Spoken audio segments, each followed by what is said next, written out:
Secretariat നടയിലെ മൂന്ന് മാസം നീണ്ട സമരം പൊളിഞ്ഞ നിരാശയിൽ ആശാ വർക്കേഴ്സിനെ തെറ്റിദ്ധരിപ്പിച്ച് സമരം നയിക്കുന്ന മിനി സൂസിമാർ ഇപ്പോൾ ഒരു രാപ്പകൽ സമരയാത്ര കേരളം മുഴുവൻ നടത്തിക്കൊണ്ടിരിക്കുകയാണ്.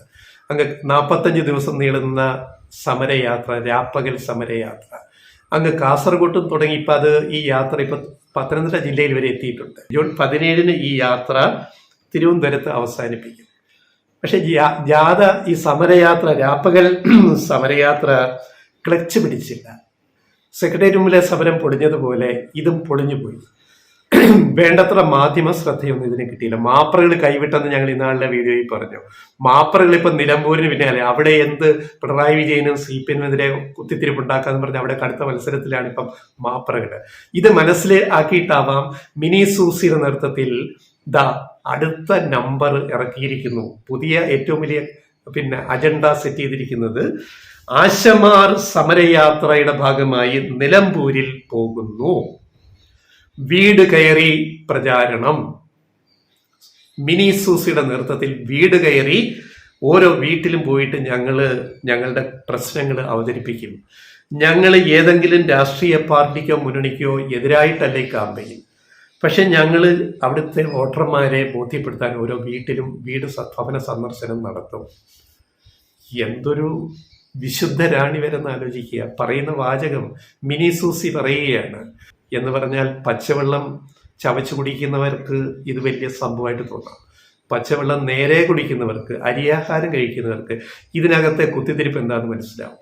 ഞങ്ങൾ ആർക്കും എതിരല്ല എന്ന് പറഞ്ഞാൽ ഞങ്ങൾ പിണറായി സർക്കാരിനെതിരല്ല, ഞങ്ങൾ CPM-നെതിരല്ല. പക്ഷേ ഞങ്ങൾ ഈ കാര്യങ്ങൾ പറയുമ്പം പിന്നെ ഇത് ആർക്കെതിരാണ്? ഒരു സാമാന്യ ബുദ്ധിക്ക് ആലോചിക്കുക.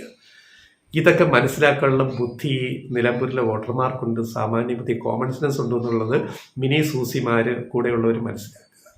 അപ്പൊ ഇവർ വെടി കയറി പറയുന്നത് ഞങ്ങൾ ഇത്രയും സമരം ചെയ്തു, ഞങ്ങൾക്കൊന്നും ഗവൺമെന്റ് ചെയ്തില്ല, അത് ചെയ്ത്. അപ്പൊ ആർക്കെതിരെയാണിത്?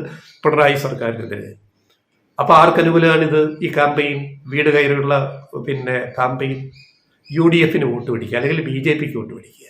സൂസിയുടെ ആശാ വർക്കർമാര് അവിടെ പോകുന്നവരോട്, സൂസി മിനിയുടെ കൂടെ വീട് കയറാൻ പോകുന്നവരോട് ഇത്തിരി കരുതലോടെ പല വീടുകളിലും കയറണമെന്നാണ് ഞങ്ങൾക്ക്, നിലമ്പൂരിലെ വോട്ടർമാരുടെ വീടുകളിൽ കയറണമെന്നാണ് ഞങ്ങൾക്ക് പറയാനുള്ളത്. ആക്ഷേപവും ആട്ടും തുപ്പും കിട്ടാതെ, ദേഹോപദ്രവം ഒന്നും കിട്ടാതെ നിങ്ങളുടെ ക്യാമ്പയിൻ ഭംഗിയായിട്ട് നടക്കട്ടെ എന്ന് മാത്രം ഞങ്ങൾ ആശംസിക്കുന്നു. ഒരു മുൻകരുതൽ എടുത്തേക്ക്. ഓരോ വീട്ടിലും നിലമ്പൂരിൽ പോയി കയറുമ്പോൾ എന്തിനാണ് നിങ്ങൾ ഇങ്ങോട്ട് വന്നിട്ടുള്ള ചോദ്യങ്ങൾ വരുമ്പോൾ അതിനുള്ള മറുപടി കൈ വേണം. പിന്നെ ആക്ഷേപം കേട്ടാൽ തലയിൽ മുട്ടുവിട്ടിട്ട് പോകരുത്, തിരിച്ച് മറുപടി പറയാൻ കഴിയും. അതൊരു ക്യാമ്പയിൻ ആവട്ടെ, ചർച്ചയാവട്ടെ. അപ്പൊ ആശാ സൂസിമാര് നിലമ്പൂരിൽ വരണം എന്നാണ് ഞങ്ങളുടെ ആഗ്രഹം, മിനിയുടെ നേതൃത്വത്തിൽ. കാരണം അത് കുറെ കൂടി ഇടതുപക്ഷത്തിന്, നമ്മുടെ M സ്വരാജിന്, ഇടതുപക്ഷ സ്ഥാനാർത്ഥിക്ക് അനുകൂലമാകും. ആര്യാടൻ ഷൗക്കത്തിനും നിലമ്പൂരിലെ രാജാവ് PV അൻവറിനും BJP സ്ഥാനാർത്ഥി കെട്ടിയിറക്കിയ മോഹൻ ക്രിസ്ത്യൻ സ്ഥാനാർത്ഥിക്കുമൊക്കെ ഇത് ഒരു പണിയും കിട്ടും. അതുകൊണ്ട് ദയവ് ഇത് ആശമാർ ഈ പരിപാടി ക്യാൻസൽ ചെയ്യരുത്. നിങ്ങൾ ഈ മാസം നിങ്ങൾ 12-നാണ് നിലമ്പൂർ വരുന്നതെന്ന് അറിയിച്ചെങ്കിൽ തീർച്ചയായും വരണം. മാപ്രകൾ നല്ല കവറേജ് തരും. കുറച്ച് സീൻ ഉണ്ടാകണം. കഴിഞ്ഞ ദിവസം ഈ പറയുന്ന കാട്ടുപന്നിയെ കണിവെച്ച് പിടിക്കാൻ ഒരു കോൺഗ്രസ്സുകാരൻ ചെയ്തു കൂട്ടിയ അപരാധങ്ങൾ, ഒരു കുട്ടിയുടെ ജീവൻ പോയതൊക്കെ ഓർമ്മയുണ്ടല്ലോ.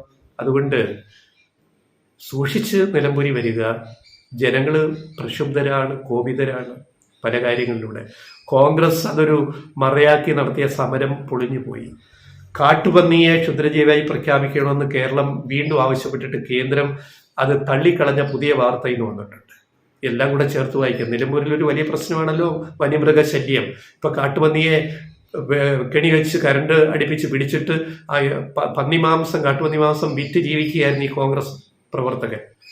അറസ്റ്റ് ചെയ്തു, ഇപ്പോൾ നിയമ നടപടിയിലേക്ക് നീങ്ങി. അപ്പോഴാണ് പുതിയ വാർത്ത കേന്ദ്രം തള്ളിക്കളഞ്ഞത്. ഈ തള്ളിക്കളഞ്ഞതിനെതിരെ വീണ്ടും പറയേണ്ടത് ആരാണ്? കേരള സർക്കാർ മാത്രം പറഞ്ഞാൽ പോരാ. ഈ നിയമം പാസ്സാക്കി ഉണ്ടാക്കിയെടുത്ത കോൺഗ്രസ് സർക്കാർ. അതിലിപ്പോൾ പോയ കുറേ MP-മാരുണ്ടല്ലോ, ഞങ്ങൾ കഴിഞ്ഞ ദിവസം പറഞ്ഞ് ആവർത്തിക്കുന്നില്ല. എന്ത് ചെയ്യാൻ പറ്റും? അപ്പോൾ കാട്ടുപന്നിയെ ക്ഷുദ്രജീവിയായി പ്രഖ്യാപിക്കാൻ പറ്റില്ല. കുരങ്ങിനെ ഷെഡ്യൂൾ 2-ലേക്ക് മാറ്റണമെന്ന ആവശ്യവും കേന്ദ്ര സർക്കാർ നിരസിച്ചു. BJP സർക്കാർ പട്ടിക 2-ൽ ആണിപ്പോൾ കാട്ടുപന്നി ഉള്ളത്. അതിൽ നിന്ന് മാറ്റി ക്ഷുദ്രജീവിയാക്കണമെന്നാണ് ആവശ്യം. അതുപോലെ കുരങ്ങിനെ ഷെഡ്യൂൾ 2 മാറ്റണം.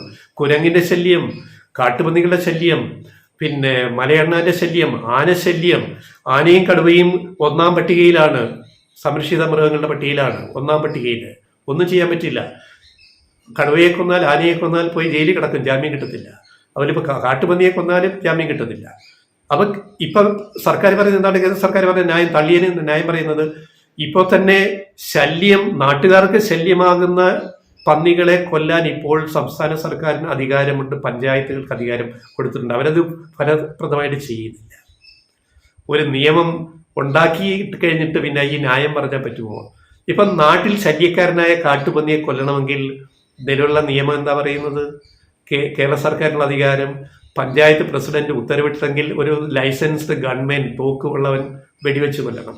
അത് പന്നി നാശം വരുത്തി എന്ന് തെളിയിക്കണം. തെളിയിച്ചാൽ മാത്രമേ പഞ്ചായത്ത് പ്രസിഡന്റ് ഉത്തരവിടാൻ പറ്റുള്ളൂ.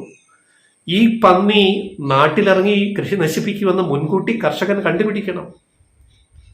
കണ്ടുപിടിച്ചിട്ട് അവൻ വന്ന് കൃഷിയെല്ലാം നശിപ്പിച്ചു എന്ന് ബോധ്യപ്പെട്ടതിന് ശേഷം പഞ്ചായത്ത് പ്രസിഡന്റിനെ വിളിച്ചിട്ട് ഇതാ ഇങ്ങനെ സംഭവിച്ചു എന്ന് പറയണം. അപ്പൊ കൃഷിയെല്ലാം പോയല്ലോ. എന്നിട്ട് തോക്കുള്ളവനെ വിളിച്ചുകൊണ്ട് വരുത്തണം. അതുവരെ പന്നി അവിടെ അങ്ങ് നിൽക്കുക, കാത്തിങ്ങനെ എന്നെ വന്ന് വെടിവെച്ചോളൂ എന്ന് പറഞ്ഞു. ഇത്ര വിഡിത്തം എഴുന്നള്ളിക്കുന്ന പ്രായോഗിക ജ്ഞാനമില്ലാതെ ഒരു നിയമം ഉണ്ടാക്കി വെച്ചിട്ട് കോൺഗ്രസ് സർക്കാർ കേന്ദ്രത്തിൽ ഉണ്ടാക്കിയ നിയമം അത് തിരുത്താൻ BJP തയ്യാറാവുന്നില്ല. ഇത്ര അപ്രായോഗികമായ ഒരു നിയമം നിലവിൽ നിൽക്കുന്നു എന്നുള്ളത് രാഷ്ട്രീയ ബോധമുള്ള ആർക്കും മനസ്സിലാവും. അപ്പൊ അതുകൊണ്ട് സൂസിമാര് മിനിയുടെ നേതൃത്വത്തിൽ, സൂസി മിനിയുടെ നേതൃത്വത്തിൽ തീർച്ചയായും പിന്നെ നിലമ്പൂരിൽ വന്നിട്ട് വോട്ട് പിടിക്കണം. ചിലപ്പോൾ ആൾക്കാർ കയറി പെരുമാറിയെന്നിരിക്കും. പിന്നെ അത് വാർത്തയാക്കാം, മാപ്രകൾ അപ്പൊ കൂടെ കൂടും. അയ്യോ നിഷ്കളങ്കരായ മാലാഖമാരെ, ആശാവർക്കർമാരെ സൂസി മിനിയെ ഇവിടെ കയ്യേറ്റം ചെയ്തു.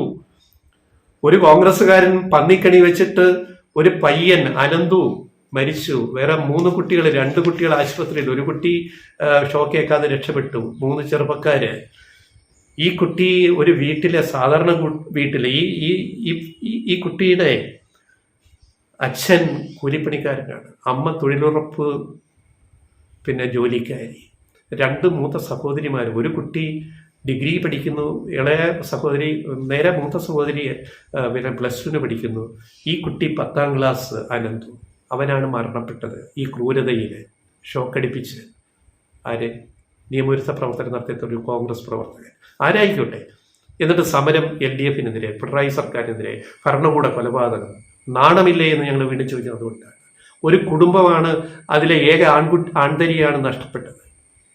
ആ കുടുംബം ഈ കുട്ടികളെ പഠിപ്പിച്ചിട്ട് നാളെ ഒരു ജീവിതം സ്വപ്നം കണ്ടവരാണ്.